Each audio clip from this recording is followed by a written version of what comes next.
Praise the lord. మన ప్రభువును మన రక్షకుడైన యేసుక్రీస్తు వారి ఉన్నతమైన నామంలో మీ అందరికీ మా హృదయపూర్వక వందనములు.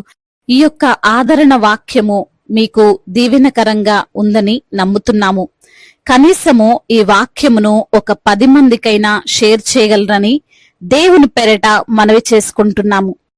ఈ రోజు దేవుని వాక్యము, అతిక్రమములను దాచిపెట్టువాడు వర్ధిల్లడు, వాటిని ఒప్పుకొని విడిచిపెట్టువాడు కనికరము పొందును. సామెతల గ్రంథము 28వ అధ్యాయము 13వ వచనము. Whoever conceals his transgressions will not prosper, but he who confess and forsakes then will obtain mercy. Proverbs chapter 28 verse 13. ఈ రోజుకు గాను కృపగలిగిన దేవుడు మనకు అనుగ్రహించిన వాక్య భాగంను బట్టి ధ్యానించుకుందాము. ప్రభునందు ప్రియమైన సహోదరి సహోదరులారా, దేవుడి నుండి కనికరము పొందకపోవడానికి, తద్వారా ఆయన ఆశీర్వాదములు మనము కోల్పోవడానికి కారణం చాలా సందర్భాలలో ఇతరులు కాదు, మనమే. అవును, మన ద్వారానే, మనం చేసే తప్పిదముల వలనే, మన యొక్క క్రియల వలనే, మన ఆలోచనల వలనే మనము ఆశీర్వదింపబడడం లేదు. దేవుడు ఆశీర్వదించే దేవుడు, ఆయన అద్భుతాలు చేసే దేవుడు, మన జీవితాలను మార్చగలిగినటువంటి సమర్థుడు. అయితే అందులో మన పాత్ర కూడా ఉంటుంది. మనము చేయాల్సింది మనం చేయాలి. మన బాధ్యత ఏంటో దానిని మనము నిర్వర్తించాలి. అంతేగాని అన్నిటికీ కారణం దేవుడే అని ఆయన పైన నెట్టివేయకూడదు. దేవుడు నన్ను ఆశీర్వదించడం లేదు, నన్ను దేవుడు దీవించడం లేదు, లేకపోతే నా జీవితం ఎందుకు ఇలా ఉంటుంది అని అనుకోవద్దు. ఎందుకంటే మన యేసయ్య అందరినీ ఏకరీతిగా చూసే దేవుడు. ఒక వ్యక్తి కాలుకు దెబ్బ తగిలింది అని హాస్పిటల్కి వెళ్ళి దానికి ట్రీట్మెంట్ చేయించుకొని మెడిసిన్స్ తీసుకొని వస్తాడు. అయితే రోజులు గడుస్తున్నా ఆ దెబ్బ మానడం లేదు, ఇంకా ఎక్కువైపోయింది. ఆ వ్యక్తి డాక్టర్ దగ్గరికి వెళ్ళి, మీరేం డాక్టర్ అండి, నా దెబ్బ ఎన్ని రోజులైనా తగ్గడం లేదు అని అడుగుతాడు. అందుకు ఆ డాక్టర్ అంటాడు, బాబు నేను చెప్పినట్లు అన్ని చేశావా, మందులు సరిగా వేసుకున్నావా, ఆయింట్మెంట్ రాసుకున్నావా అని అన్నప్పుడు, అన్ని చేశానండి అయినా తగ్గడం లేదు అని అంటూనే తనకు ఒక విషయం గుర్తొచ్చింది. ఈ డాక్టర్ గారు చీము పట్టే ఆహారం తినొద్దు అన్నారు కదా, నేను తిన్నాను, అది నా తప్పు, అందుకే ఇలా అయింది అని తన యొక్క తప్పును దాచిపెడతాడు. ఇంతలో ఆ డాక్టర్ అయితే, ఈ గాయానికి ఆపరేషన్ చేయాలి, 2 లక్షలు రెడీ చేసుకోండి, లేకపోతే కాలు కొట్టేస్తారు అనగానే ఆ వ్యక్తి అసలు సంగతి చెప్పి డాక్టర్ గారిని క్షమించమని అడుగుతాడు. తర్వాత ఆ మెడిసిన్ తో దెబ్బ తగ్గిపోతుంది. ప్రియమైన సహోదరి సహోదరులారా, అతిక్రమములు అనగా ఏదైతే దేవుడు చెయ్యొద్దు అంటాడో, ఏవైతే ప్రభుత్వము చెయ్యొద్దు అంటుందో, ఏదైతే తల్లిదండ్రులు ఇది చెయ్యొద్దు అంటారో దానిని కావాలి అని చేయడమే, ఏం కాదులే అని చేయడమో, పొరపాటై చేయడమో, తప్పక చేయడమో కొన్నిసార్లు మనము చేస్తుంటాం. తప్పులు చేయడం మానవ నైజం. ఎంత పర్ఫెక్ట్ గా మనము పని చేయాలి అనుకున్నా ఎక్కడో ఒక చోట తప్పు జరుగుతుంది. అయితే ఆ తప్పు కోసం, ఆ పొరపాటు కోసం ఇంకొకటి చేస్తే, దానిని కప్పిపుచ్చాలని తప్పు మీద తప్పు చేస్తే చివరకు భయంకరమైన సమస్యల్లో ఇరుక్కోవాల్సి వస్తుంది. ఈ రోజున అపవాది మనుషులైన వారిని అలానే వాడుకుంటున్నాడు. ఒక తప్పునో ఒక పొరపాటునో వారి ముందు చూపి వారి ద్వారా అనేక తప్పులు కావాలని చేయించి పాపమునకు బానిసలుగా మార్చుకుంటున్నాడు. ఈ రోజున ఒక చిన్న తప్పు చేస్తే దానిని నేను అందరికీ చెబుతానని చెప్పొద్దు అంటే నేను చెప్పినట్లు చేసి తీరాలని బ్లాక్మెయిల్ చేసేవారు మనతో అనేకులు ఉన్నారు. అలా చేసి లక్షలు కోల్పోయిన వారున్నారు. పరువు ప్రతిష్టలు మంట గలుపుకున్న వారు ఉన్నారు. తమ మానమును ప్రాణమును పనంగా పెట్టిన వారు ఉన్నారు.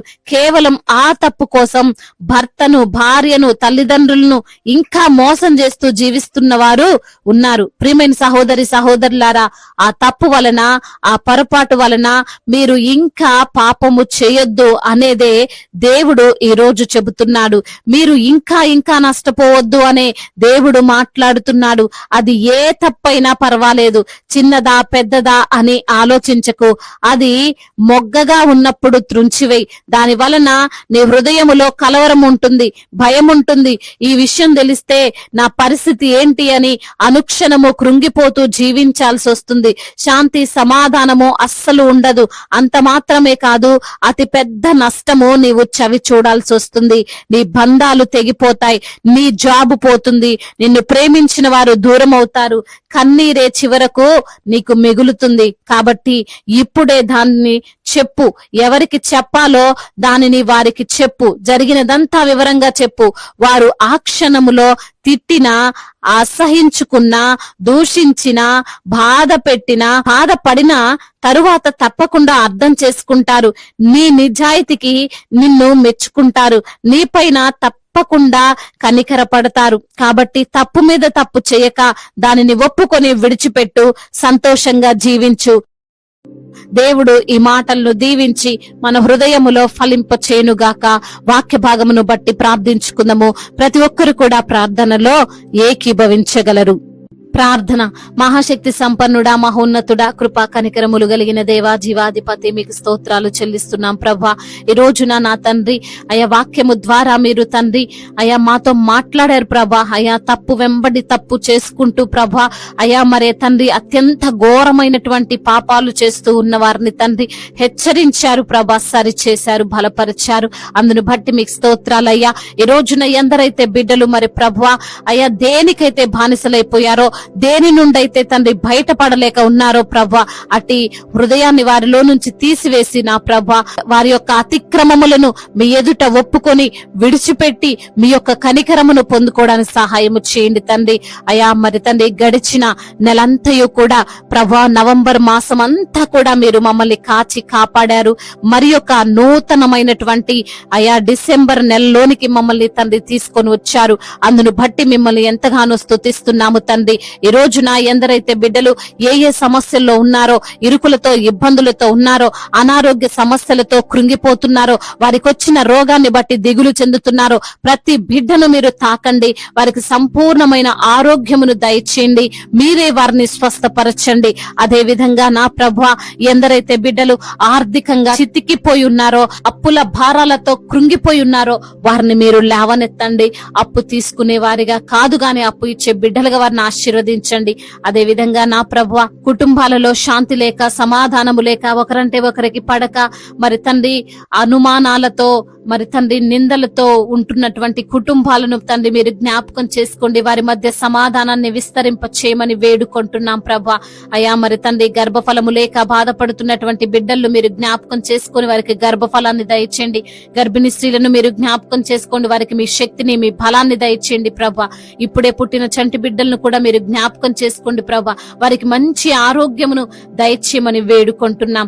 ఉద్యోగము లేక బాధపడుతున్న బిడ్డలను తండ్రి మీరు జ్ఞాపకం చేసుకొని వారికి మంచి ఉద్యోగాన్ని దయచేయండి.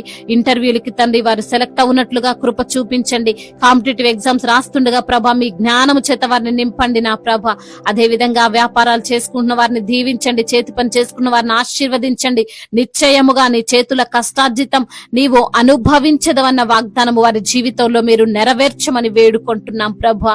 అదే విధంగా నా తండ్రి అయా ఎందరైతే బిడ్డలు ప్రభా రక్షణ లేక ఉన్నారో, మారు మనసు లేక ఉన్నారో, ఇంకా బాప్తిసం లేక జీవిస్తున్నారో, వారిని బట్టి ప్రార్థిస్తున్నాము తండ్రి. వారికి రక్షణను, మారు మనసును, బాప్తిసమును అయా మీ యొక్క సమయములో వారికి దయచేయమని బ్రతిమిలాడుకుంటున్నాం ప్రభా.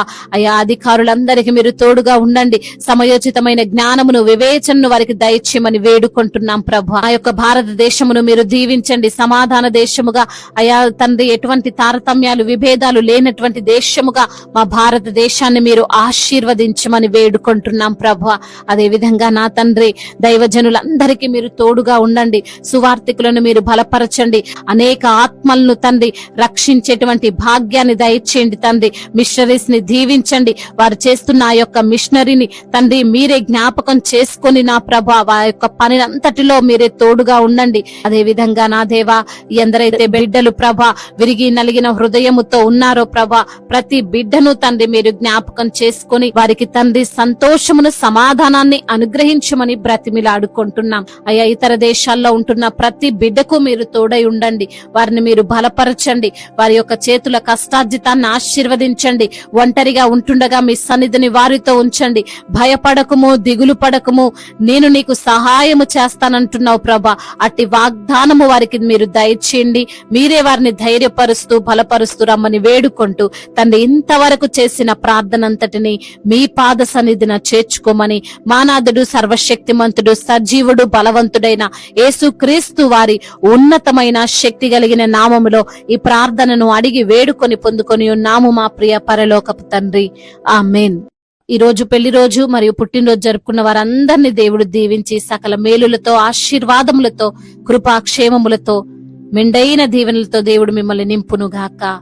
మీ యొక్క ప్రార్థన అవసరతలను మాకు తెలియజేయగలరు. మీ కొరకు మేము తప్పక ప్రార్థిస్తాం. మొదటిసారిగా మన యొక్క ఆదరణ వాక్యం చూస్తున్నట్లయితే తప్పకుండా సబ్స్క్రైబ్ చేసుకోగలరు. ఈ వాక్యం మీకు ఆశీర్వాదకరంగా ఉండినట్లయితే అనేకులకు కూడా ఈ వాక్యాన్ని పంపి మీరు కూడా దేవుని యొక్క రాజ్య సువార్తలో పాలిభాగస్తులు కావాలని దేవుని పేరిట మనవి చేసుకుంటున్నాను. May God bless you all. దేవుడు మిమ్మల్ని దీవించి బలపరిచి స్థిరపరచునుగాక.